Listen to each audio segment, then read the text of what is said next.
We are going to talk a little bit about Joseph, and we're going to specifically talk about Joseph and Joseph's emotional being.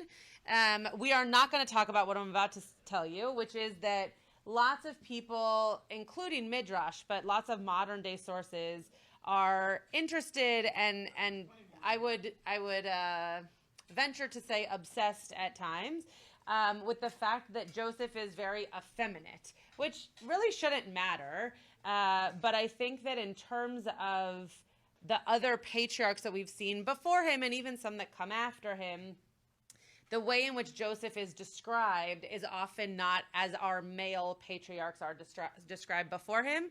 And so there's lots of midrash and lots of talk around his effeminate personality traits. So some of them are emotions, some of them are looks, some of them have to do with just how he is with his family and his children to come, but also his brothers. He listened. He what? He listened. He listened, right, exactly. Lots of stereotypes at play here. We're not going to talk about that.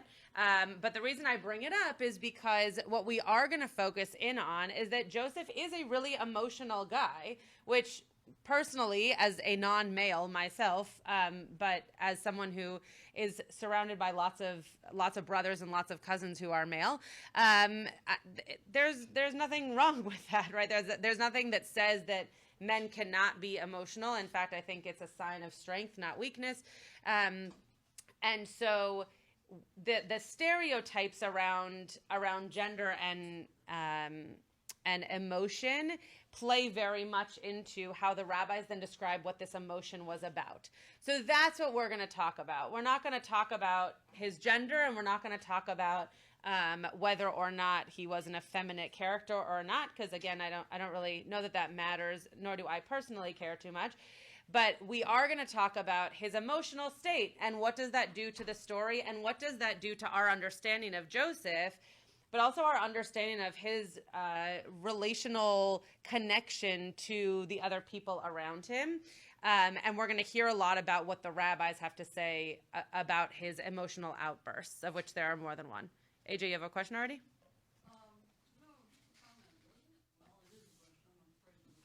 Okay. Wasn't it really about, are they getting this from the statements like he favored his mother, that i.e. he reminded his father of his mother?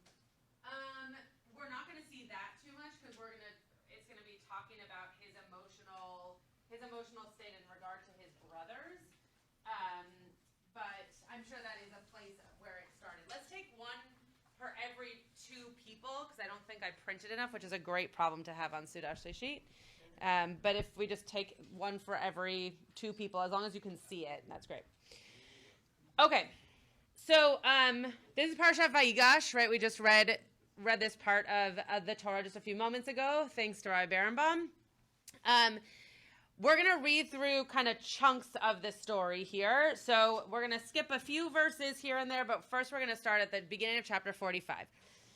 V'lo yachol Yosef lehitapek lechol hanitzavim alav v'yikra hotzia kol ish me'elai v'lo amad ish ito behit vada Yosef elechav. So Joseph couldn't hold back his own emotions before his attendants, and he cried out, "Everyone should go away from me." So there was no one else about when Joseph made himself known to his brothers.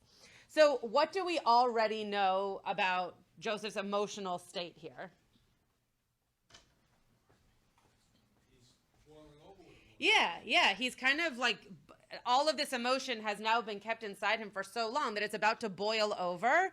And what does he not want to have happen? Does he want everybody else to see Yeah, him? he's embarrassed. But it's not only that, but if you look at the Hebrew, it's the equivalent in what we say in English, may I have the room? Right, correct. So Rabbi Berenbaum's pointing out that he doesn't actually say that he's embarrassed. We read that into this. He's basically just saying, like, let me have my space, let me have the room, and asks the attendants to leave his side. I'm going to continue this next part in the English because we're not going to focus as much on any of the Hebrew words here. His sobs were so loud that the Egyptians could hear, and so the news reached Pharaoh's palace. So what happens when he's given the room? He sobs very loudly. He starts to cry out of great emotion boiling over. Joseph said to his brothers, I am Joseph. Is my father still well? But his brothers could not answer him because they were so dumbfounded on account of seeing him, of knowing him. I said that we weren't going to look at the Hebrew, but I just want you to see one thing very quickly. This piece here, Vayomer Yosef Elechav Geshuna Elai Vaigashu, and so they're using the same word here, right? That Joseph wants them to come towards to him, and then they actually come forward. But they're doing exactly what he's asking. They're in such a state of inability to kind of make their own decisions. They're in such shock that they're doing exactly what they're told, right? So that's the point. Yeah, Irv? I think they're very scared. Okay, they could be scared. Sure, they could be scared. Revenge time, that kind of. Right, so the rabbis do wonder, are the brothers now running through their heads as to what is Joseph going to do to us? We did this terrible thing to him. Now that he knows who we are, is he out to get us? So it's possible there's a bit of fear. Alan? Doesn't Judah tell him beforehand that my father is doing well? So why is it that Joseph now is coming back saying, "It's my father, I am Joseph, is my father's still okay"? I think what we're going to see is that there are many moments that set up the brothers, or Joseph, but mostly the brothers, to kind of settle into the fact that this is a huge shock, right? So I don't know that any of these questions are really questions that are asked in a way to gain knowledge or be given what's the word I'm looking for? Alan, if you check the last time, that was with a time lapse. In other words, with your father being very old, time lapse, he said that they used the excuse before Benjamin came down. Right, but he's correct that he's correct that the question's already been asked. They used the excuse before Benjamin came down. They've since gone back to Canaan. They brought back Benjamin. The question is the father still alive? And that's a legitimate question without a specific answer, because time has lapsed. I somehow thought Right. it was still very recently, not just back there. I thought there was It's another. very recent. In every conversation of which I was a part, people asked the question once and once only. My conversations were much shorter. Right, so I think time lapse or no time lapse, right? It has already been asked, and I think the point that's being made within this particular scenario is that the question is now being asked again, not only to check in on his father, but to also ease the brothers into being able to give over information to their brother who has now been revealed to them, revealed to them. So I think you're all right? It did happen before already. The question was already asked. We have no idea how much time lapsed, but it was an amount of time. That being said, I think that what's happening here, and you're going to see this in the next paragraph as well, is that questions are being wondered and asked and repeated in a way that is creating a sense of comfort, not necessarily gaining knowledge or intel is the word I was looking for before. AJ, do you have a hand up? I was agreeing with Michael that there's a statement in there about the lack of food. So they now have a reason they need to go back. Mm-hmm. So that implies a time lapse. Correct. More than just travel time, but also Yeah. They're also Okay. going to answer one presumes they're going to answer a question fundamentally differently when the Prime Minister of Egypt asks it than when their brother asks it. Sure. Right? Like, Sure. You're going to speak to that person differently. Sure, and right, yes, very good. Okay, I'm not gonna comment on every single piece, or we're gonna be here for forever. Okay, so this last piece, and when they came forward, the brothers, he said, "I am your brother Joseph, he whom you sold into Egypt. Now do not be distressed or reproach yourself because you sold me. It was to save life that God sent me ahead of you." Now, what that part of the sentence means is that in just a moment, Joseph's going to say, see, this is why I came first, because I needed to make sure that I could get grain and food and all these things so I could give it to you when you are out of them. But the reason that this statement is made again, right, that he is his brother, is because it's a shock. right? They are in shock right now that this is their brother. And he wants to make sure that they know that it's going to be okay. He knows who they are. They know who he is. It's going to be okay, right? It's going to take some time, but it's going to be okay. Also revealed a piece of information, which is a confirming piece of information. In other words, That there was a reason? if he was faking it, then he would not have known that the brother. Sure. If Joseph was not Joseph, he would not have known that he had been sold into slavery by his brothers. Sure, right. So he's, Brothers are taking that yeah. as, oh my God, this really is Joseph. Right. It's similar actually to the Judah and Tamar piece where, right, there's evidence to show this is really exactly who this person is. Let me just show you. Let me just tell you. So without this piece of evidence, it's possible they still wouldn't have believed him and continued to be in shock. Okay, let's go to this next piece here. So again, this is going to be the next sentence here is the reason that he just said that God sent me ahead of you. There I will provide for you, for there are yet 5 years of famine to come, that you and your household and all that is yours may not suffer. You can see for yourselves and my brother Benjamin for himself that it is indeed I who am speaking to you. Now, here's the piece. Here's the second kind of emotional piece that we're going to look at. Vayipol al tzav'arei Binyamin achiv vayavek uVinyamin bacha al tzav'arav.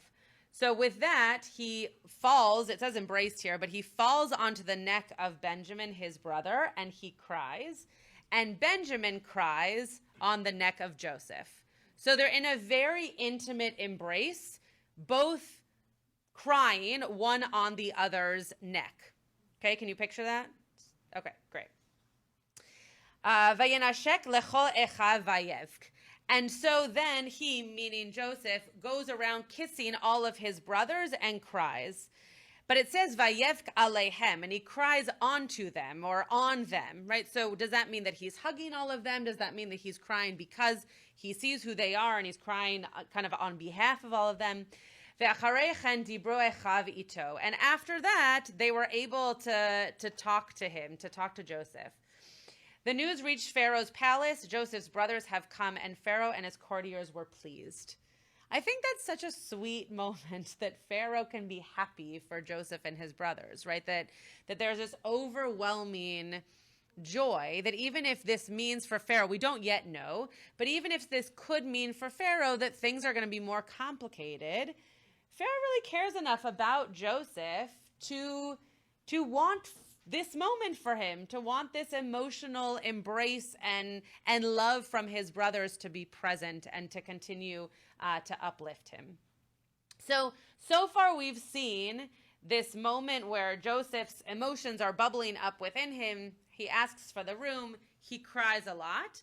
Then he specifically has this moment with Benjamin, and then he has another crying moment with all of the brothers, right? So far there are 3 moments where there's a lot of emotion coming out of Joseph, and then also out of his brothers as well, but a lot of emotion pent up that is now being revealed in their coming together. So the last sentence from Torah that we're going to look at before we look at some commentaries is Vayomer Yosef, sorry, can't read it. Merkavto v'ya'al likrat Yisrael aviv, Goshna, meaning towards Goshen, vayira elav vayipol tzavarav vayevk al tzavarav od. So then this is the moment, this is many, many verses later, even a whole chapter later, where Joseph then does reunite with his father, and then he goes up to his father and he hugs him, again, around his neck, which if you read, I didn't want to go in the direction of why the neck. It didn't seem like such an interesting class, but the neck is known to be this very intimate way of hugging someone or embracing someone, right, according to the rabbis. So that's why neck is constantly mentioned here. Also strength. So embraced him around the neck, and then he weeps on his neck, and it says od, meaning just like on and on and on and on for a long while, it says in the English, but more than he had before. Okay. So this is what we're working with so far. A very, I think, reasonably emotional encounter, coming back into family, having a person who's been through a lot in his life, being able to show emotion, not necessarily wanting to show that emotion to his kind of quote just friends at the beginning, but then once with family able to very much reveal that emotion. Okay. Any questions, thoughts, comments before we go into the commentary? Okay. Last week I introduced this commentary that I think is such a wonderful thing to have on Safaria. So the women's commentary is now on Safaria and has been good to me the past 2 weeks in terms of what it has to say. So I'm glad to be able to share it. So the exact moment that this particular piece is referencing is the third time that Joseph weeps with emotion over his brothers. The Hebrew root for cry, which is bet chaf hey, is often used also for female emotional distress, with a prominent example being the imagined weeping of Joseph's mother, Rachel. So to go back to that point, AJ, that you made, for her lost children after the destruction of the northern tribes of Israel. And then the commentary goes on to say, this is the fourth time then that Joseph weeps over his brother, and he also weeps when he reunites with his father. So I just combined all those commentaries together, and all these different places of the Torah, this commentary is pointing out the fact that this is unique for us to be seeing a man have this reaction, but a beautiful one, and makes a lot of sense given why he's doing it. Yes? Would you consider Joseph shy? Because in the start when you started talking, Yeah. You said that it says Yeah. that he wanted some space Yeah. for pride. Yeah. Wouldn't that be considered shy? That's a really great question. Do you think that he was shy? Does that imply shyness to you, do you think? Kind of. Yeah. But I'm asking, would that actually mean that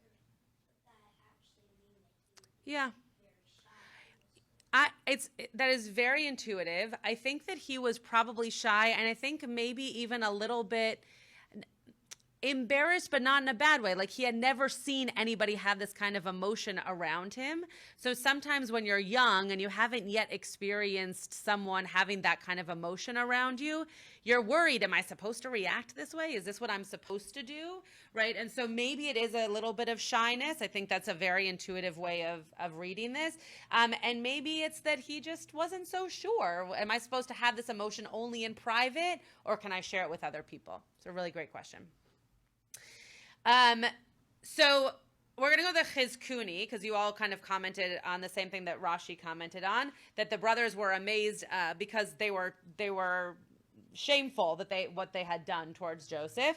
So Chizkuni then says they were frightened of him, of what he might do, right, out of revenge because of what they did to their brother. Now that he's said, oh, this is who I am, and he's this big hot shot, now what? Now what's going to come to us, right? Chizkuni goes on to say that al tzavarai, like around the neck, around his neck, meaning both sides of the neck, because the word neck here is in the plural. So what's interesting about this, and the reason I left it in here, is that you can hug someone and just kind of be on like one side of their neck. You know, do you know what I mean? We could do a little show and tell if people want to. But it is possible that you are just relating to one side of a person's neck. What they're trying to get at here is that it was such an intimate moment that the embrace was around the neck as well as the crying, meaning using both sides of this person's neck, in this case, Joseph to Benjamin, to be able to kind of overly emote, right? To really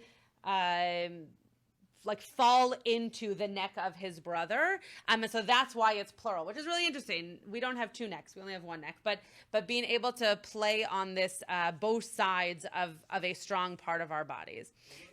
Let's give it a different scenario. Okay. Let's assume Joseph was not mature enough to do this. What could he have done in that situation? He could have said, you, so-and-so, with a couple of vulgarities, made fun Oh. of me Yeah. when I said that 11 Uh-huh. grains would Right. down to mine. Right. Look who's Yeah. talking now. 100%. 100%. He could have, he could have lorded over them. He said, Yes. now I got you guys. Sure. Sure. I know siblings who would easily behave. And I think he kind of does. All of us Right. Well, I think you're right, and I think that he does do that in a sort of way by saying, I told you about that dream. God put me here before you, and I tried to tell you all that this was happening, but then you did away with me, right? So he doesn't do it as dramatically as you, Rabbi Birnbaum, suggested that it might happen, but I do think that there is part of him that's a little bit spiteful and trying to say to them, like, hello, I tried to give you this ahead of time, and no one listened to me, and now here we are outliving this dream that I did have. Yes, Rabbi Green. Of course. Yeah. There's the one dream with the stalks of wheat, and that dream in a certain sense is fulfilled. The second dream, where the sun and the moon and the stars bow down to him, the 11 stars representing his brothers bow down, but he never has that interaction with his parents. And so if we're going to argue that there's a fulfillment of one dream, there's also the caveat that there's another dream that's unfulfilled and unfulfillable. Yeah, it's interesting that you brought that up because I think I left this commentary in here. Yes, the last commentary that we'll look at, don't look at it now, Stevie. Don't look at it. I know who looks at things beforehand. The last commentary that we'll look at is going to actually talk about the fact that not connected to the dream specifically, but connected to this point of shouldn't Joseph have had a little bit more humility towards his father and not expected his father to kind of bow to him and do something that put Joseph above him, but rather shouldn't he have bowed to his father? And so though it doesn't reference the dream, it is a similar rhetoric to that.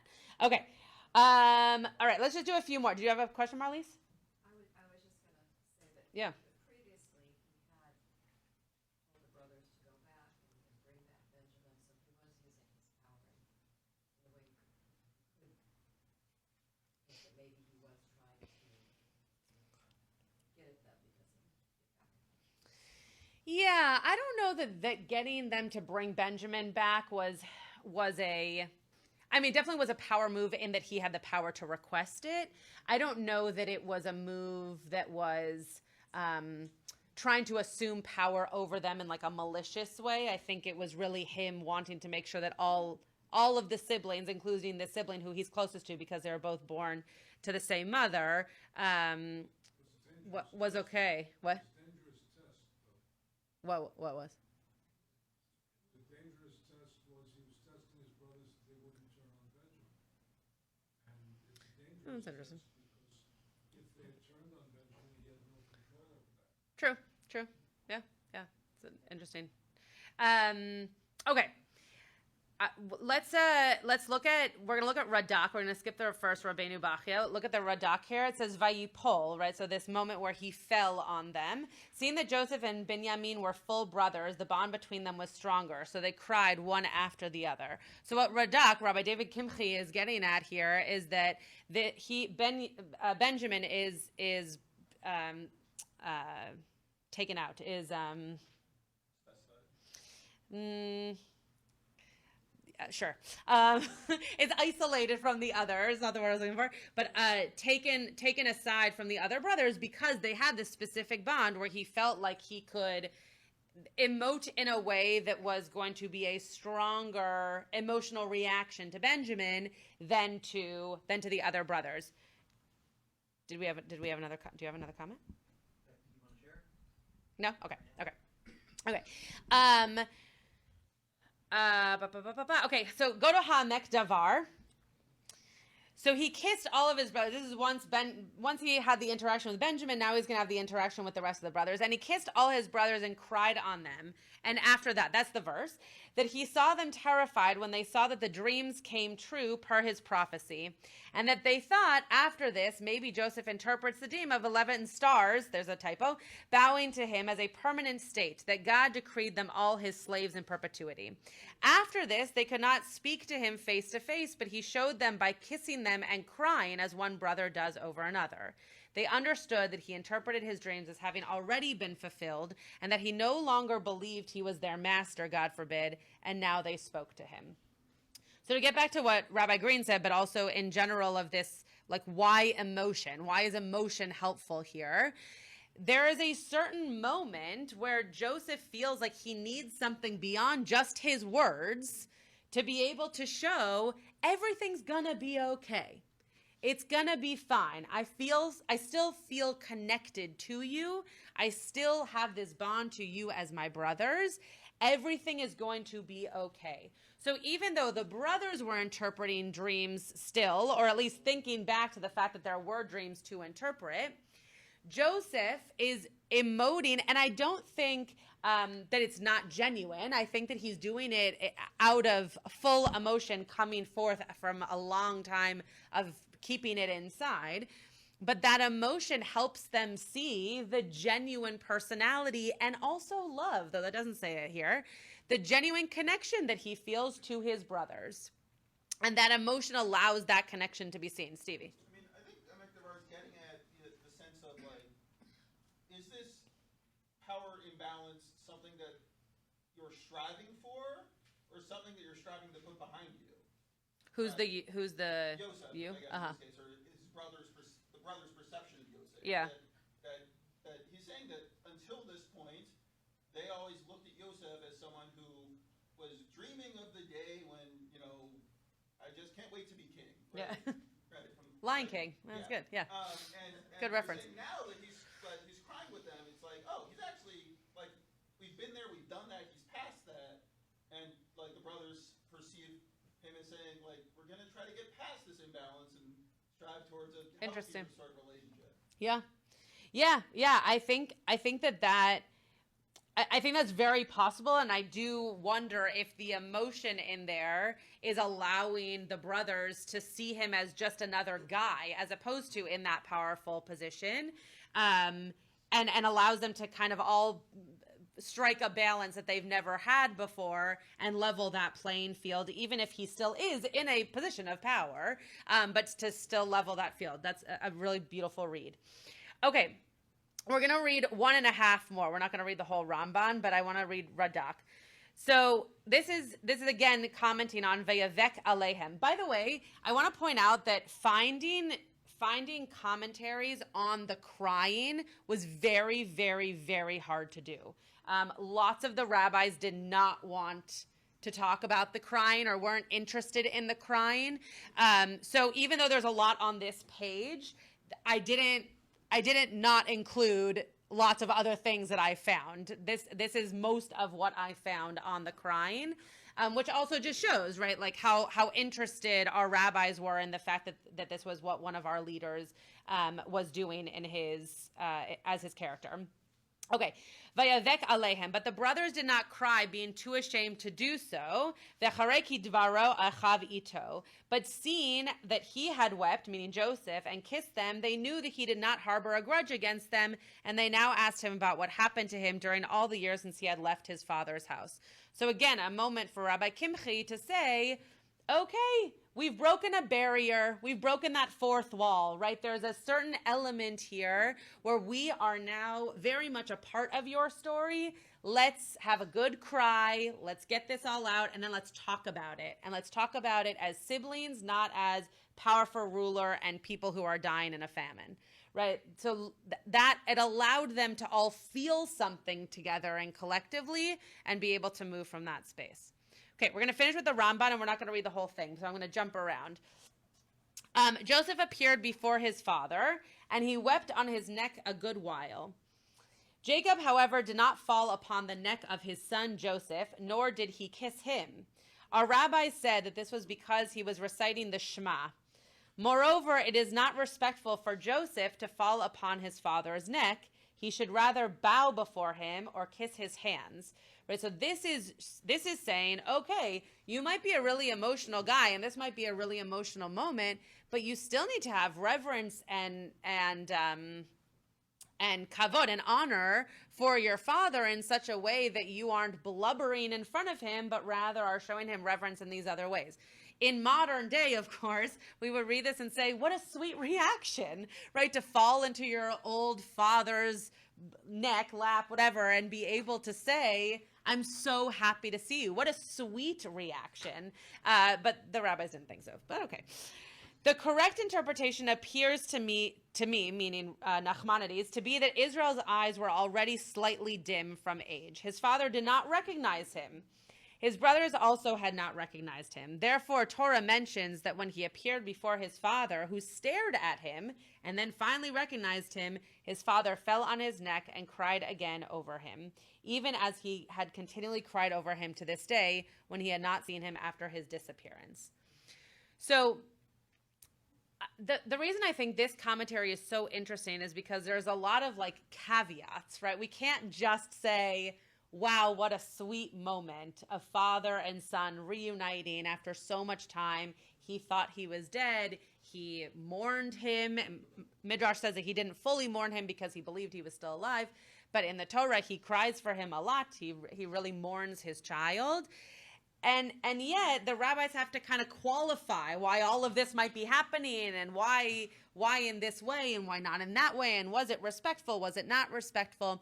So I wanted to bring this particular part of this story to us because I think as the Torah moves through this story, we recognize more humanity, and also not just humanity in a, oh, people are flawed and there are moments of strife way, but also in character, right? In character, we see this emotion come through in a way that we do not see it with any other characters in this powerful of a way. There's other moments of crying, of course, in our Torah. Joseph really has a story that evolves over many parshiot for us to see a moment of being thrown down, being brought up, being broken down, and then being in a moment of power, but having a vulnerable side of him where he can still show that emotion towards family that he cares for.